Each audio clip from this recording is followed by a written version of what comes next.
Is owning a home cheaper than renting? Let's talk about it.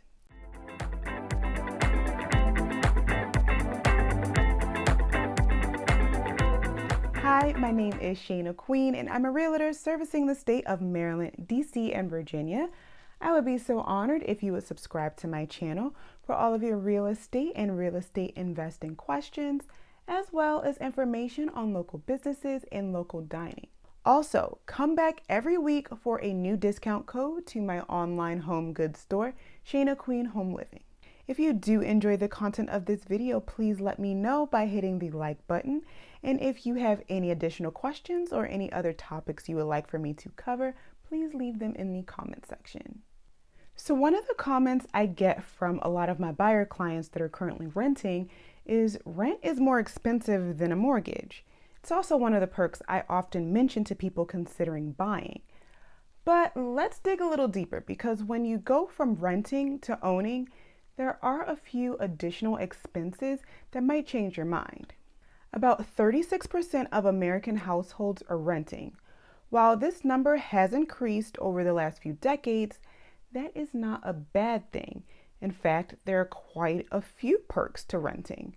The ability to relocate more frequently and quickly, little to no major home maintenance.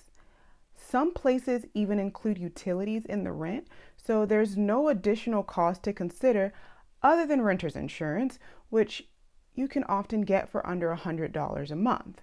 While rent tends to increase when the lease renews, it is often more consistent on a monthly basis. Now, depending on where you are, there are a lot of nice rentals that have access to other really great amenities, like pools, gyms, and office space. This is perfect for young professionals, people not yet ready to settle down in one place, or people still deciding where they want to be. So, when does renting get bad? Well, anyone that has been renting the same place for a long period of time, or someone that doesn't use all of the additional amenities that they're paying for, end up spending more money than they need to. A landlord charges tenants the cost of owning, running, and maintaining their property. This is why rent is often much higher than the base of a mortgage payment. The downside is, at the end of the lease, the tenant has nothing to show for it. There is no big deal to a renter leasing for, say, 1 to 3 years. However, the money spent for renting for long periods of time could have been spent on acquiring an asset that at some point would not have a payment. This is where most people start considering buying a house. But is owning a home really cheaper? Yes and no. Before I move forward, here is the discount code I promised for Shayna Queen Home Living. Be sure to check out the home decor. The link is in the description. One of the biggest hurdles of moving from renter to homeowner is the down payment requirements of purchasing a home.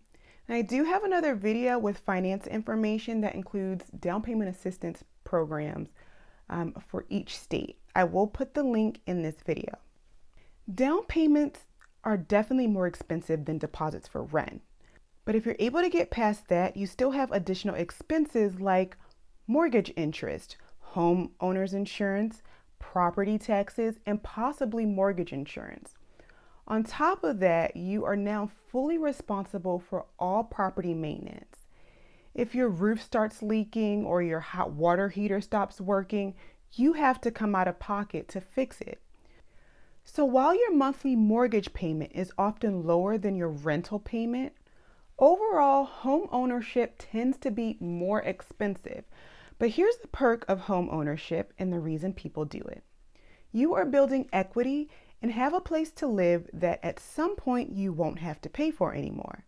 With that equity, you can sell and get more money back, put your money elsewhere, you can pass it down to your family, or you can just enjoy rent or mortgage-free life. For a lack of a better analogy, rent is like flushing money down a toilet. Once it's gone, you never see it again. You might do it for a short while, but eventually you realize it's probably a bad idea. Buying a home is more like putting money aside in a savings account. While it might require a bigger chunk of money up front, you will be happy you did it in the future. As always, thank you for watching. Until next time, bye.